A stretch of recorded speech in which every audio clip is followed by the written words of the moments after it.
Mergulhando de cabeça em um tema que tá dando o que falar, hein? Juiz das garantias. É isso aí. E atenção, futuros magistrados, porque essa figura vai ser presença VIP na prova de vocês. Ah, com certeza, é um módulo super importante, inclusive no curso do professor Juliano. Falando em mapa da mina, a gente tem a resolução NUC 562 de 2024 do CNJ, que basicamente tá desenhando o caminho das pedras para a implementação do juiz das garantias no Brasil. Exatamente. Uau! Parece que o CNJ não tá pra brincadeira. Mas me explica uma coisa, essa resolução é tipo um passo a passo, tipo um manual de instruções. É exatamente isso. Detalhando como o juiz das garantias vai funcionar na prática. Desde a estrutura dos tribunais até as minúcias, das audiências de custódia. E a organização da resolução em si já mostra a lógica por trás de tudo. E qual seria essa lógica? A ideia principal é blindar o processo judicial de qualquer tipo de contaminação, garantindo a imparcialidade do juiz que vai conduzir a instrução. Para isso, a resolução separa as funções de investigação e julgamento, como já estava previsto na Lei Ontem 13.964 de 2019, o famoso pacote anticrime. Ah, E essa divisão de tarefas foi até chancelada pelo Supremo, nas ARIs 6.298, 6.299, 6.300 e 6.305, que confirmaram a constitucionalidade do juiz das garantias. Entendi. Então essa resolução é tipo a cereja do bolo. Mas me conta como ela está organizada. Ela é dividida em capítulos. O capítulo 1 mergulha na organização judiciária, com sessões dedicadas a temas como especialização, regionalização e até regime de plantão. Já o capítulo 2 trata das disposições finais. Organização é tudo. E já que falamos em organização, vamos começar pelo capítulo 10. O que ele traz de mais importante? O capítulo aí define, por exemplo, que os tribunais têm autonomia para decidir como vão estruturar o juiz das garantias, adaptando o modelo às realidades locais. Isso está lá no artigo 2º. Afinal, o Brasil é um país continental, O que funciona em São Paulo pode não ser a melhor solução para o Acre, certo? Faz sentido. Essa flexibilidade é essencial. Mas imagino que essa regra geral tem exceções. Claro, o artigo 3º lista os casos em que o juiz das garantias não se aplica, como, por exemplo, processos de competência originária dos tribunais, tribunal do júri, casos de violência doméstica e aqueles que tramitam nos juizados especiais e varas criminais colegiadas. Pelo jeito, o juiz das garantias não vai ser onipresente no sistema judicial. Mas me diz uma coisa, essa resolução leva em conta o mundo digital em que a gente vive. Com certeza. A resolução está antenada com a era digital e, para garantir agilidade e transparência, o parágrafo 4 do artigo 2 de JU determina que os procedimentos sejam realizados eletronicamente. Adeus à papelada. Ufa. Ainda bem. Mas voltando à estrutura do juiz das garantias, a resolução prevê diferentes modelos, né? Sim. A resolução detalha os modelos de especialização e regionalização. A especialização, prevista no artigo 7 LUCO, pode se dar pela criação de várias das garantias ou de núcleos ou centrais especializadas. Já a regionalização, que está no artigo 8 TU, leva em conta fatores como densidade demográfica, geografia e estrutura administrativa para definir a área de atuação do juiz das garantias. entendi. Especialização para concentrar expertise, regionalização para atender as particularidades de cada região. Inteligente. Mas e se, por algum motivo, nenhum desses modelos puder ser aplicado? A resolução pensou nisso. Pensou assim. O artigo 9CU entra em cena com a figura da substituição. Ele prevê um sistema de tabelamento pré-determinado para substituições, distribuição aleatória por sistema informatizado ou até mesmo a atuação do juiz plantonista, caso os outros modelos não sejam viáveis. Parece que a resolução é um verdadeiro quebra-cabeça, com peças para todas as situações. E como fica a atuação do juiz das garantias fora do expediente forense? O artigo 10 regulamenta o plantão judiciário, garantindo que as atividades do juiz das garantias continuem funcionando 24 horas por dia, 7 dias por semana. Afinal, a justiça não tira férias. Verdade. Mas e o capítulo Suzundo? O das disposições finais. Ele só coloca um ponto final na resolução. Não. Ele trata de pontos cruciais para a implementação do juiz das garantias. Por exemplo, o artigo 11 destaca a importância da capacitação dos magistrados pela Infam, a Escola Nacional de Formação e Aperfeiçoamento de Magistrados, e do apoio técnico do Departamento de Monitoramento e Fiscalização do Sistema Carcerário do CNJ. Afinal, não basta criar a figura do juiz das garantias, é preciso preparar os magistrados para essa nova função. Preparar os magistrados é essencial para que essa mudança dê certo. Mas imagino que não seja só o judiciário que precisa se adaptar, né? Exatamente. O artigo 12 reforça a necessidade de um trabalho conjunto entre o Judiciário, o Ministério Público, a Defensoria Pública, a OAB, os órgãos de segurança pública, a perícia e a administração prisional. Afinal, o juiz das garantias é só uma peça de um sistema complexo, e a cooperação interinstitucional é fundamental para que tudo funcione em harmonia. Nossa, quanta coisa. E para completar esse cenário, a resolução ainda mexeu, a resolução CNJ 1213 de 2015, que trata da audiência de custódia, né? Sim, a Resolução 562 de 2024 fez uma série de alterações na Resolução 213 de 2015, adaptando as regras da audiência de custódia à nova realidade do juiz das garantias. Que legal. E quais são as principais mudanças? Bom, para começar, o artigo 1 foi restrito para deixar claro que o juiz das garantias é a autoridade competente para conduzir a audiência de custódia. Além disso, foi incluído o artigo 1, que prevê exceções ao prazo de 24 horas para a realização da audiência de custódia, como em casos de internações hospitalares ou de grande distância geográfica. Então a resolução pensou em tudo. Mas me fala mais sobre essas alterações na audiência de custódia. O que mudou na prática? A inclusão do artigo 8-TUA reforça a natureza individual da audiência de custódia, determinando que cada pessoa presa deve ser ouvida separadamente pelo juiz. Esse artigo também detalha os procedimentos que devem ser seguidos durante a audiência, como a identificação do preso, a leitura de seus direitos, a oitiva de suas alegações. Parece que a resolução elevou o nível de detalhamento para garantir que os direitos do preso sejam respeitados. E o artigo 8-TUBA, o que ele aborda? Ele trata da lavratura da ata da audiência de custódia, que deve conter todas as informações relevantes do procedimento, como a decisão do juiz, as alegações do preso, os pedidos do Ministério Público e da Defesa, o registro de eventuais denúncias de tortura ou maus-tratos. Além disso, o artigo determina que o alvará de soltura, caso seja concedido, deve ser expedido eletronicamente via BNMP 3.0, o Sistema Nacional de Mandados de Prisão. Caramba, é muita informação para processar.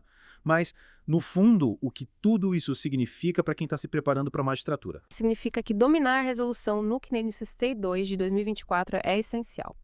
Ela é a espinha dorsal do novo sistema do juiz das garantias e vai impactar profundamente a atuação dos magistrados em todo o país. E para quem está estudando com o professor Juliano, a compreensão dessa resolução é ainda mais importante, já que o tema faz parte do módulo de formação humanística do curso. Verdade. E essa é só a ponta do iceberg. Tem muito mais para explorarmos nessa resolução. Exatamente. Cada artigo, cada parágrafo, cada vírgula esconde nuances e detalhes que precisam ser cuidadosamente analisados. Então preparem-se para a segunda parte do nosso mergulho profundo no mundo do juiz das garantias. E aí? Prontos para mais detalhes da resolução NUC 562 de 2024. Na primeira parte, a gente viu a estrutura do juiz das garantias. Agora vamos mergulhar na audiência de custódia. É isso aí. A audiência de custódia é um momento super importante para garantir os direitos da pessoa presa em flagrante, né? É. E me parece que a resolução deu bastante atenção a esse tema, com várias mudanças, novos procedimentos. Sim. A resolução no 562 de 2024, ela reformulou a resolução 203 de 2015 do CNJ, que já falava da audiência de custódia, para alinhar tudo com a figura do juiz das garantias. E uma das grandes novidades é a ênfase na proteção dos direitos e bem-estar da pessoa presa. Legal. É fundamental garantir que o processo seja justo, né, e humanizado. É. E a resolução, ela traz mecanismos para isso. Com certeza, a resolução é bem detalhista nesse ponto. Por exemplo, o artigo 8-TIA determina que o juiz ele deve verificar se a pessoa presa está vestida adequadamente para as condições climáticas. Nossa.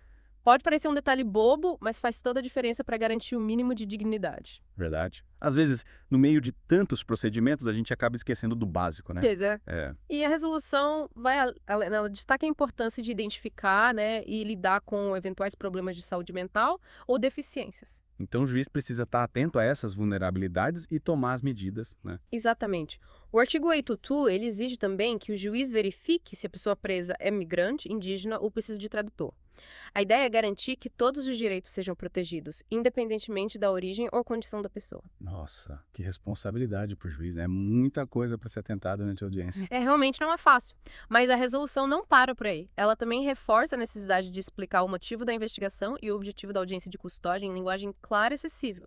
Nada de juridiquês. Ah, que alívio! Imagina a confusão da pessoa presa sem entender o que está acontecendo, né? Com certeza. É. E para evitar qualquer constrangimento desnecessário, o artigo 8.2 ele proíbe o uso de algemas durante a audiência, a menos que haja um risco real de fuga ou violência. Faz sentido. Essa proibição é um sinal de respeito à dignidade da pessoa, mesmo que ela esteja sendo acusada de um crime. Sem dúvida. É um passo importante para humanizar o processo. E tem mais. O artigo 8.2, ele obriga o juiz a perguntar sobre o acesso da pessoa presa a direitos básicos, como advogado, atendimento médico, contato com familiares. É como se a resolução estivesse criando um checklist, né, para garantir que nenhum direito seja violado durante a prisão e a detenção. Exatamente. E o juiz também precisa questionar especificamente sobre qualquer tipo de violência ou tortura sofrida pela pessoa presa. Nossa, isso aí direto ao ponto. ponto, né? Mas é fundamental que esse tema seja abordado de forma clara e direta. E se houver qualquer indício de tortura ou maus tratos, a resolução, ela define os procedimentos para documentar e investigar o caso. Afinal, ninguém está acima da lei. Essa parte é bem séria. Lidar com o sistema de justiça criminal exige muita responsabilidade, né? E sensibilidade. Verdade. E depois de ouvir a pessoa presa, o juiz ouve o Ministério Público e a defesa, que podem fazer uma série de pedidos. Que tipo de pedidos, por exemplo? Eles podem pedir a liberdade da pessoa, o arquivamento do caso se não houver provas suficientes para acusação, ou a concessão de liberdade provisória, com ou sem medidas cautelares. Então a prisão preventiva não é a única opção. Exatamente. A resolução incentiva o uso de medidas alternativas à prisão sempre que possível. Claro, o Ministério Público pode pedir a prisão preventiva se achar necessário, mas a decisão final é do juiz. Entendi. E como o juiz toma essa decisão? O artigo 8 IOT, ele deixa claro que decisão deve ser fundamentada por escrito, com uma explicação clara dos motivos que levaram o juiz a conceder ou negar a liberdade. Ou seja, não basta dizer sim ou não, o juiz precisa explicar o porquê. Exatamente. Transparência é fundamental para garantir a justiça do processo. E para auxiliar na tomada de decisão, a resolução recomenda que o juiz tenha acesso a um relatório elaborado por uma equipe técnica especializada em proteção social. Então eles vão contar com a expertise de profissionais que podem avaliar as condições da pessoa presa, né? Sociais, de saúde. Isso mesmo. É uma forma de ter uma visão mais completa da situação e tomar uma decisão mais justa e equilibrada. Nossa, agora eu tô começando a entender a complexidade da audiência de custódia e o papel crucial do juiz das garantias. A gente desvendou bastante coisa sobre a audiência de custódia, mas ainda tem mais. Pois é. E a gente chega agora na parte da documentação.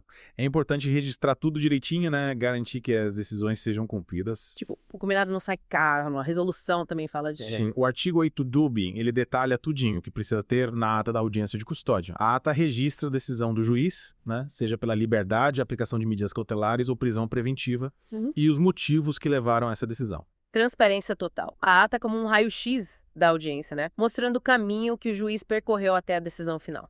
É isso aí. E a ata vai além, ela registra qualquer denúncia de tortura ou maus tratos e as medidas para apurar esses casos. Também indica o serviço de apoio social recomendados para a pessoa presa. Nossa ata registra tudo, né? O que aconteceu na audiência e que precisa ser feito depois. Exatamente. E a resolução não deixa a ata guardada no arquivo, não. O artigo 8 determina que uma cópia da ata seja entregue à pessoa presa, ao advogado, ao Ministério Público e qualquer outra parte interessada. E além da transparência, a resolução também garante que todos tenham acesso às informações do processo. É isso aí. E para garantir que a pessoa seja solta rapidinho, se o juiz decidir por sua liberdade, o artigo 8b diz que o alvará de soltura deve ser expedido eletronicamente pelo BNMP 3.0. O BNMP 3.0, aquele sistema digital que gerencia mandados de prisão, alvará e soltura. É ele mesmo. Ele agiliza tudo, evita burocracias. A decisão judicial é cumprida rapidinho. Que bacana. A gente viu bastante coisa desse mergulho, hein? A organização do juiz, das garantias, as mudanças na audiência de custódia, a importância da documentação. Qual a principal lição que a gente tira disso tudo? A Resolução 572 de 2024 muda bastante coisa no sistema de justiça criminal. Busca um processo mais equilibrado, mais imparcial, separando as funções de investigar e julgar. E apesar dos desafios, a resolução mostra um compromisso com a proteção dos direitos de todos, do acusado, da vítima. Mas mudança tanto, né? E para o nosso ouvinte que está estudando para ser magistrado, qual a reflexão que fica? A grande questão é como esse sistema vai funcionar na prática, né? Que obstáculos podem surgir? Como ele vai impactar a busca por justiça no Brasil? As respostas só o tempo vai dizer, observando como a lei vai ser aplicada. É verdade. E com essa dose de suspense, a gente encerra nosso mergulho no mundo do juiz das garantias. É isso aí. Mas voltaremos em breve com outro tema fascinante. Até a próxima.